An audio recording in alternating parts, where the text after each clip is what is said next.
fica difícil falar depois das meninas, né? Porque são profissionais tão carismáticas para falar e tão competentes que a gente vai tentar aí manter a linha do que elas falaram. Então, vamos falar sobre humanização em LPI. Só lembrando que a LPI é a Instituição de Longa Permanência de Idosos, tá? Então, essa é a terminologia correta para a gente se referir à instituição, à casa de repouso, à clínica de repouso, à casa da vovó, ao residencial de idosos, tá? Esse é o termo técnico, que é o termo utilizado pela vigilância, e aí a gente tenta sempre manter, principalmente quando a gente fala em LPI, que é um tema tão cheio de preconceitos da sociedade, a gente tenta manter sempre o mais é, correto possível para a gente conseguir combater todo aquele preconceito que as pessoas têm, estão trazendo ainda do quesito asilo, tá?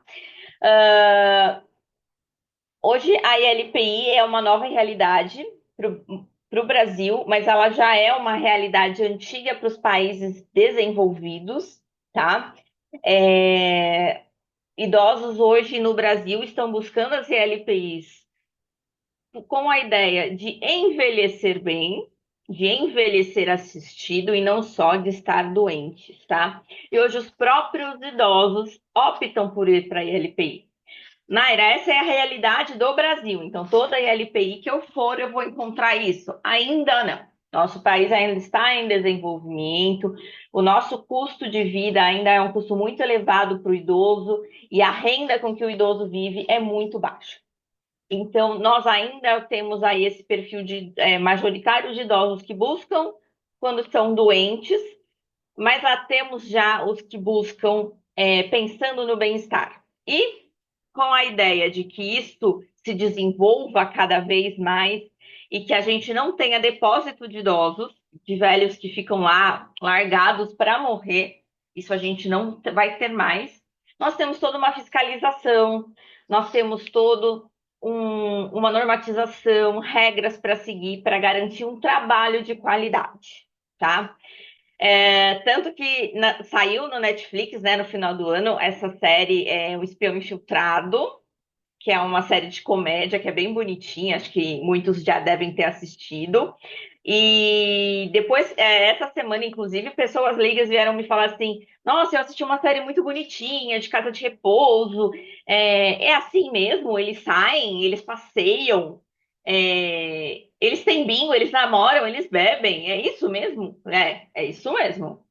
Estamos implementando este tipo de LPI, tá? Isso está vindo aí de um conceito chamado aging in place, que é quando o idoso ele envelhece no local onde ele vai passar o resto da vida dele, a terminalidade. Só nisso a gente já tira 50% do problema de quando o idoso institucionaliza. Porque geralmente, Gabi, é Espião Infiltrado a série do Netflix. Normalmente, o idoso vai para a ILPI quando ele tem uma doença aguda e não é ele que decide, a família acaba decidindo por ele quando ele geralmente está no hospital. E aí, além de ter que se adaptar com sua nova realidade de saúde, ele também tem que se adaptar com a nova moradia, as novas regras, e isso é muito difícil, né? Quando você muda de trabalho é difícil, quando a criança muda de escola é difícil, é traumático. Quando você muda o seu plantão no trabalho, você vai trabalhar com outras pessoas, é difícil, né? São novas rotinas, novas pessoas, novas exigências. E para o idoso mudar completamente a vida dele é muito traumático. Então, no aging in place, ele vai desenvolvendo o envelhecimento dele de acordo com as limitações, de acordo com a estrutura do local.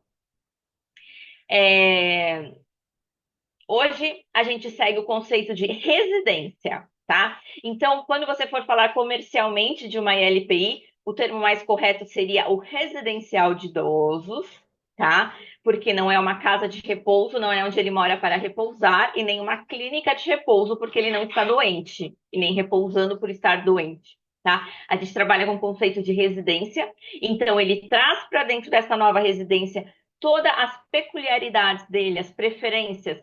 É uma cama king, é uma cama de solteiro, é um criado mudo, é um guarda-roupa, é acordar cedo, é acordar tarde, é tomar banho de manhã, tomar banho de noite, sair para passear, dirigir, beber um vinho durante a refeição. É isso, é a residência dele. A gente adapta as nossas regras e normas às preferências desse idoso. E para garantir que não seja um residencial onde os idosos vão passar a tarde sentados na sala, na poltrona, largados, aquele que não tem mais controle cervical, você passa, tá todo mundo assim, e a Globo tá ligada, passando, vale a pena ver de novo, e eles não sabem nem o que está acontecendo. A gente tem fiscalização, tá?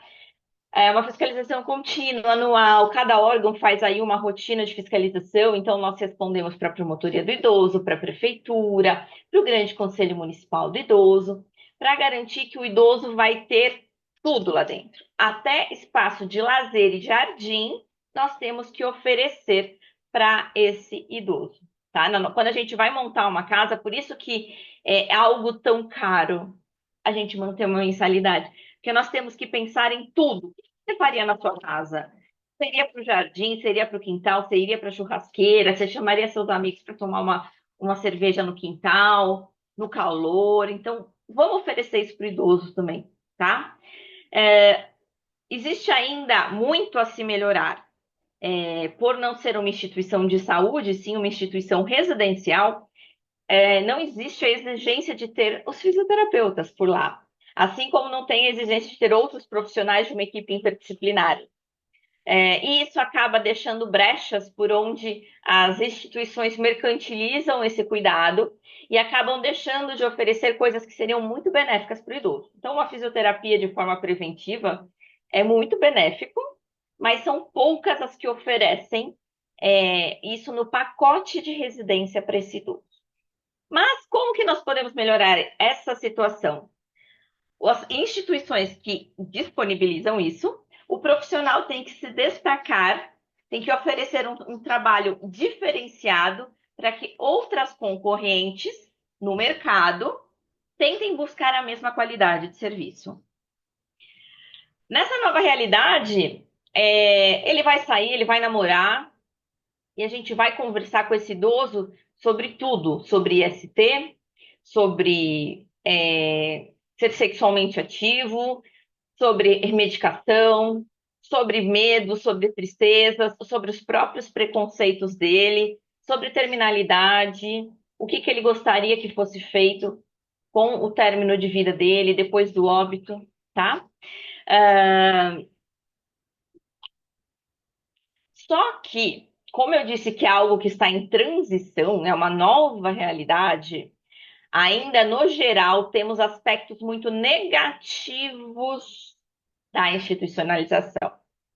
Porque ainda buscamos isso apenas quando estamos doentes, quando o familiar está necessitando, e por questão de custo, as equipes são enxutas, são poucos técnicos, poucos cuidadores, não tem uma equipe interdisciplinar de suporte, e ainda temos aquele idoso que sofre, e sofre muito. E aí, o diferencial do profissional em gerontologia é o melhorar isso. É trazer essa nova realidade da série para a realidade do trabalho, do dia a dia. E aí, aos poucos, nós vamos entendendo que não é necessário só investimento financeiro, mas investimento humano, tá? Então, alguns dos efeitos negativos da institucionalização seriam a redução do nível de atividade física, por diversos motivos, por estar tudo no mesmo ambiente, tá? Lazer, comida, saúde, tá tudo lá dentro. Mas também por conta das alterações psicológicas que fazem a redução desse nível de atividade física. O idoso é comum ele deprimir dentro da ILPI, ou por ter ido contra a vontade, ou por se estar vendo mais dependente, ou por estar vendo idosos da mesma idade, da mesma classe social, com as mesmas afinidades, em pleno declínio. E eles entendem que isso também irá acontecer com eles. Então, é necessário um suporte emocional, um suporte, uma escuta terapêutica, uma abordagem mesmo medicamentosa ou terapêutica não medicamentosa para controlar aí as questões emocionais e a cascata que a gente vai desenvolvendo. É tudo um efeito dominó quando o idoso institucionaliza. Ele vai tendo várias alterações que vão seguindo ele para que ele vá piorando cada vez mais. Eles evoluem com isolamento social, tá? Hoje vocês trabalham só com pessoas que têm a mesma forma de pensar que vocês?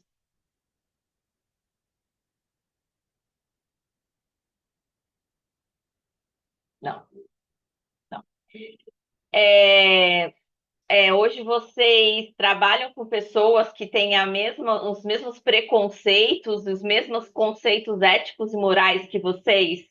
Todo mundo é corintiano ou todo mundo é flamenguista? Não. Então, imagina você colocar idosos que já vivem com toda aquela bagagem dele, com pessoas diferentes, vivendo no mesmo teto 24 horas por dia. Não gosto do fulano, vou me isolar. Eles têm. Gente, a nossa geração de idosos hoje, eles têm uma tendência preconceituosa e racista gigantesca. Infelizmente, é coisa de criação. Então, se colocar alguém de um perfil diferente, é difícil. E eles vão se isolando socialmente.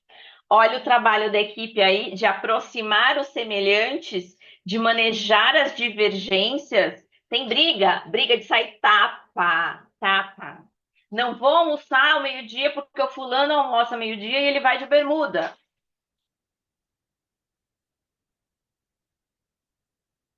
Fulano era comunista. Ele deixava a fazenda dele para receber preso. Gente, ele sai no tapa por conta disso. Pensa como é difícil. E aí você vai virar para um idoso e falar que ele está errado? Você vai conseguir mudar o pensamento desse idoso? Não, não tem. Não, não, não, não. É...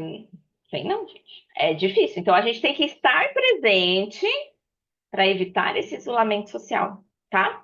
Durante a institucionalização surgem novas síndromes e patologias. Então, em geral, todos se tornam incontinentes, porque é muito mais fácil para uma equipe de cuidados defasada virar para o idoso e falar: faz xixi na fralda que daqui a pouco eu troco. E vamos mudar. A frase não é faz xixi na fralda que daqui a pouco eu troco, é mija aí, depois eu troco. Isso quando não é o caga aí, depois eu troco.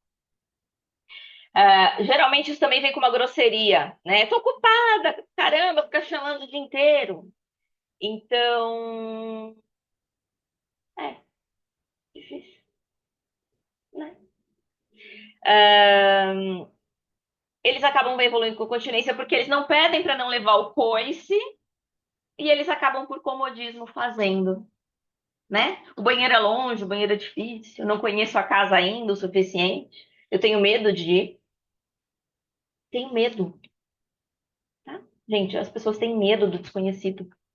Como é que você anda numa casa que você não conhece com pessoas que já se conhecem e você para você ir no banheiro? Você vai pegar fila pro banheiro, outra pessoa, e se alguém vier conversar com você, você não quer conversar com ninguém? Eu vou fazer o meu xixi aqui na fralda. Então, a incontinência é muito comum, mas da mesma forma surgem outras síndromes e patologias, por exemplo, gripe. Gripe e pneumonia é sazonal. Um começa a tossir, pode ter certeza que 70% da casa vai ter gripe e pneumonia. Por isso que nós somos vacinados primeiro. Ponto positivíssimo de trabalhar numa LPI. Vocês sempre serão vacinados primeiro. Fui uma das primeiras a tomar a vacina da Covid. Depois do HC, do Hospital das Clínicas, eles foram lá para a LPI. Foi uma delícia. Fui uma das primeiras. Então, vamos conhecer o que pode ser comum dentro da LPI. Se eu não conhecer o paciente, se eu não conhecer a rotina dele lá dentro, Eu não consigo prever o que ele vai desenvolver para trabalhar de forma preventiva, tá?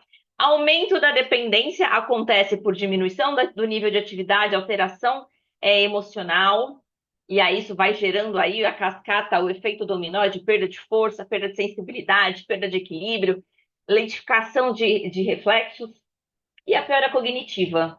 Com quem você conversa dentro da ILPI?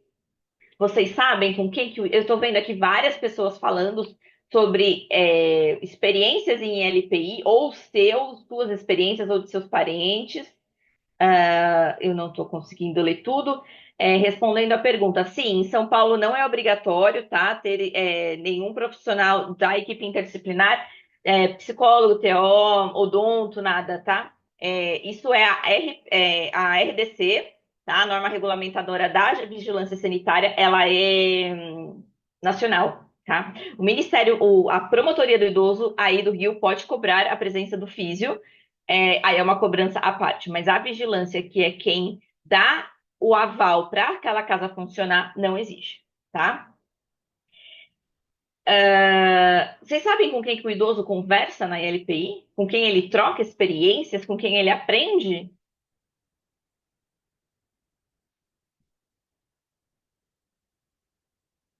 É com físio, é com enfermeiro, é com técnico, é com cuidador, é com a faxineira, é com a equipe. Aí que eu falo para vocês o tema da palestra de hoje, que é a humanização na institucionalização.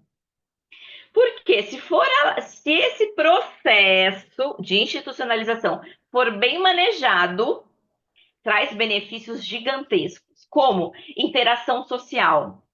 A Jennifer acabou de falar do alto índice de suicídios em idosos, né? E nós temos, inclusive dentro da LPI, tentativas de autoextermínio. E a equipe inteira fica de cabelo em pé, porque a equipe estava em cima e descobriu. Mas esse idoso que está sozinho não vai, né? E a solidão é um dos grandes motivos da tentativa de autoextermínio, tá? A atenção integral. De acordo com a definição da vigilância, a LPI é uma instituição de caráter residencial que oferece atenção integral ao indivíduo com mais de 60 anos. Então, em atenção integral, entendam que eu vou tratar o biopsicossocial. Ele tem comida, ele tem roupa, ele tem saúde física, saúde mental, lazer, tudo integrado, tá? Tanto que, para que isso aconteça, sendo pública, sendo filantrópica, sendo particular, a LPI ela tem que ter uma conexão direta com a UBS, tá? Para que todas as tecnologias se interajam e o meu idoso consiga ter essa atenção integral. Eu consigo, de dentro da minha LPI, garantir que esse meu idoso se alfabetize na velhice, que ele se profissionalize na velhice. Eu preciso ter essa atenção integral, que é o que eu ofereço dentro da ILPI. Outra coisa, eu tenho que oferecer 16 horas de atividade de lazer por semana, no mínimo, para esse idoso. Então, ele não vai ficar em casa o dia inteiro sem comer, sem assistindo só televisão, sentado no sofá, tá? Ele vai ter atividades de lazer que façam estímulo social, estímulo cognitivo, estímulo físico e, principalmente dentro da ILPI, a gente tem a intergeracionalidade.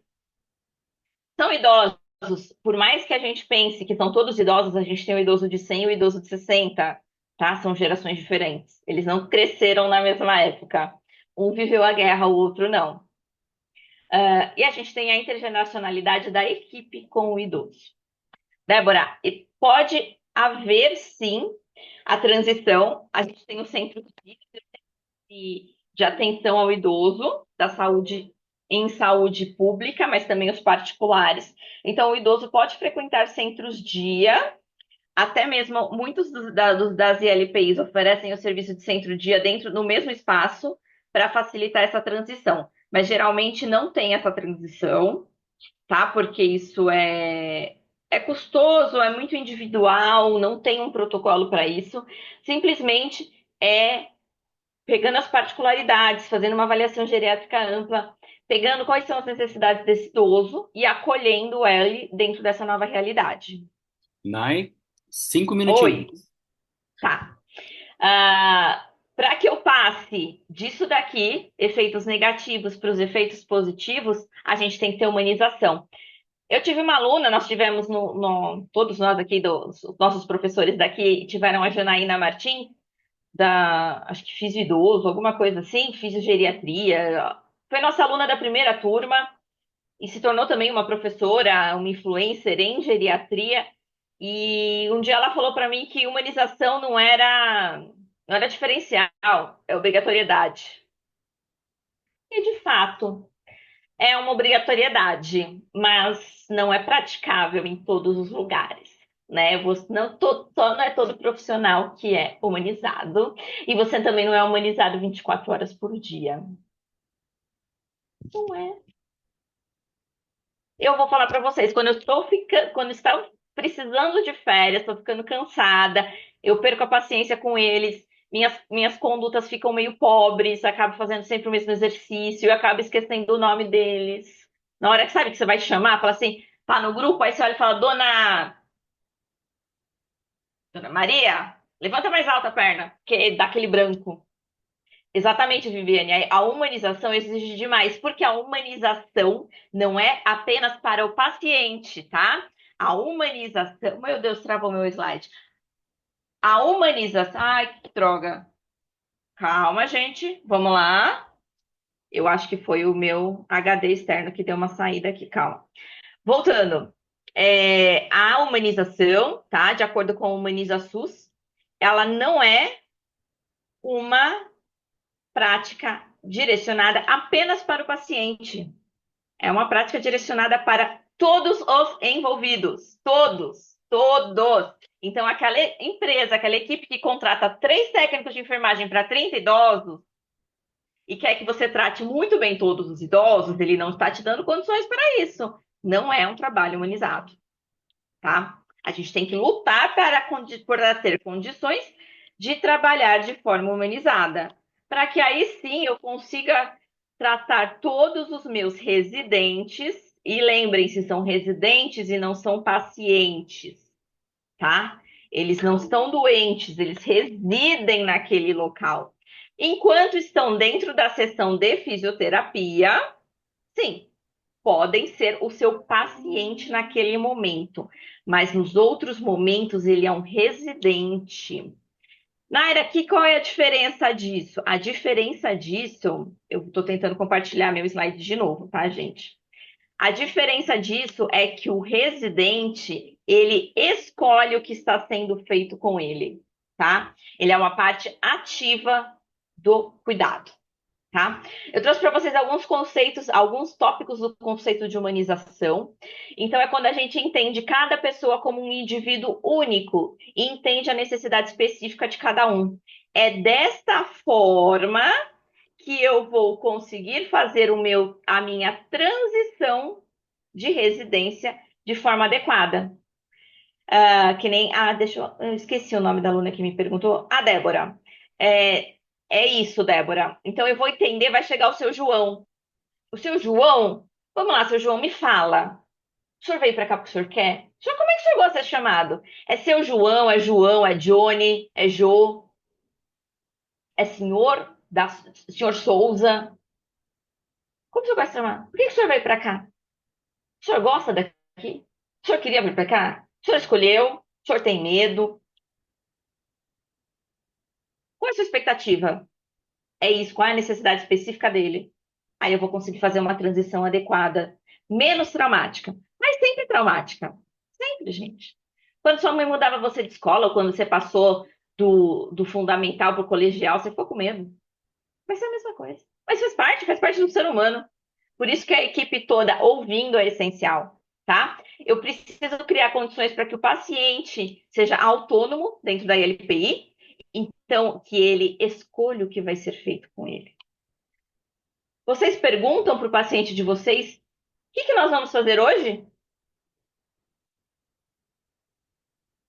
Eu pergunto, eu dou opções, na verdade. É, é, vamos caminhar ou vamos fazer bicicleta?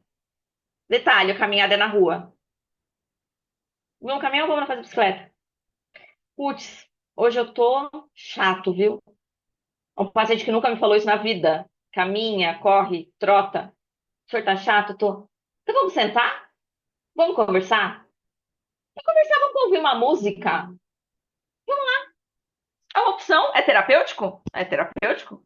Eu tô respeitando a autonomia dele. Eu vou tornar a experiência dele muito mais agradável. Ele não é obrigado a ir para o espaço da físio fazer a físio. Ele está integrado no ambiente.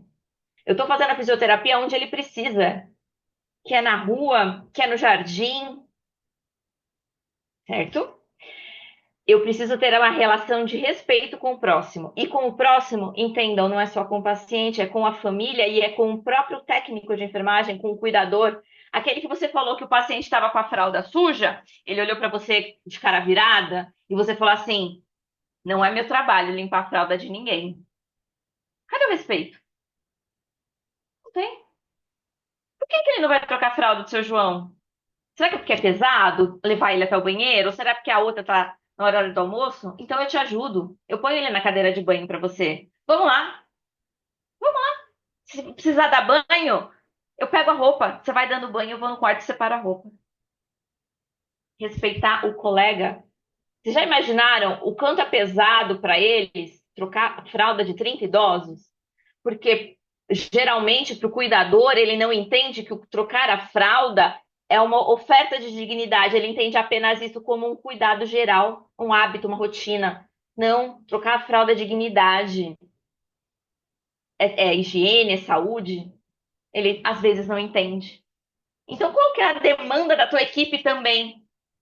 Uma das premissas da fisioterapia em gerontologia é o papel do físio como educador. Faça educação continuada com a sua equipe. E isso é uma exigência da vigilância. Que você tenha um profissional especializado em geronto e que faça educação continuada e educação em trabalho, tá? Dessa forma, a gente consegue melhorar a relação entre os profissionais e o paciente, traçando uma relação de confiança. Ele confia em você porque você ouviu ele. E dessa forma você consegue elaborar um plano terapêutico adequado para um tratamento eficaz. Ele não vai ser aquele paciente que vai sempre fazer fortalecimento de perna, mas agacha quando vai pegar alguma coisa no chão.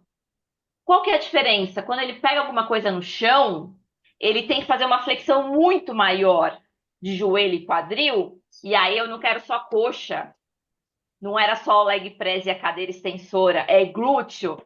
Mas se eu não perguntar para ele, eu não sei o que ele quer. Qual é a necessidade dele? A humanização, ela vai. Tá acabando, prometo. Ó, ela precisa, gente, escuta terapêutica. Escutem a família, escutem o paciente para desenvolver o trabalho de vocês. Respeitem a necessidade de cada um, inclusive a de vocês, de falar: não consigo, preciso de uma folga, não vou atender fulano, porque não me dou bem com fulano, tem outro profissional que pode fazer isso, tá? Empatia, se imaginem mudando de casa de um dia para o outro, do que vocês gostam de fazer para coisas que vocês não gostam de fazer. E aí a gente desenvolve o plano de atenção integral, que é uma exigência da vigilância, que envolve a conexão de todas as tecnologias públicas e privadas, tá? Aí eu trouxe aqui um casozinho, só para dar um exemplo. Por exemplo, eu tô com uma paciente, a dona JA, ela é um amorzinho, ela tem 93 anos, caiu, fez uma fratura de fêmur esquerdo, fez uma haste intramedular, complicou, ficou 40 dias hospitalizada, voltou uma síndrome de fragilidade, sarcopênica e todas as complicações que vocês podem imaginar. E desde então ela é agitada, ela grita, ela chama o dia inteiro. Ela chama, moça, moça, moça, moça, moça. Quem está trabalhando lá dentro não aguenta o moça. Os outros idosos não aguentam o moça. Quais são as minhas opções? Contenção química, contenção física, porque se ninguém atende, ela levanta, caiu e fraturou o úmero, ou isolá-la dentro da casa. Mas existem outras opções, que é, por que que a senhora chama? Ela não enxerga, ela tem medo, ela se sente sozinha. Vamos como colocar ela com outros idosos. Ela tá com frio, ela tá com dor, ela sabe explicar? Então, entender o biopsicossocial é essencial, tá? E, gente, é só uma palhinha, porque a ILPI é um negócio muito complexo, a gente acaba trabalhando tudo, cardio, resp, vestibular, geniturinário, e leva bastante tempo, inclusive nas turmas presenciais, a gente vai para o campo de estágio dentro das ILPIs. E aqui, gente, é um exemplo de duas pacientes minhas na ILPI. Ó, elas vão, uma ia pro quarto da outra na hora da tarde, ler jornal, enquanto uma fazia crochê. Então, assim, é uma experiência muito positiva, desde que a equipe saiba lidar com isso. Gente, no meu Instagram, eu vivo colocando é, um pouco da rotina, dos exercícios, dos cuidados dentro da LPI. Então, quem quiser me seguir lá no Instagram, fica à vontade. E, por favor, participem da nossa pós-graduação, para a gente poder desenvolver mais aí esse tema. Tá bom, gente? Muito obrigada pela paciência. Desculpa pelos minutinhos.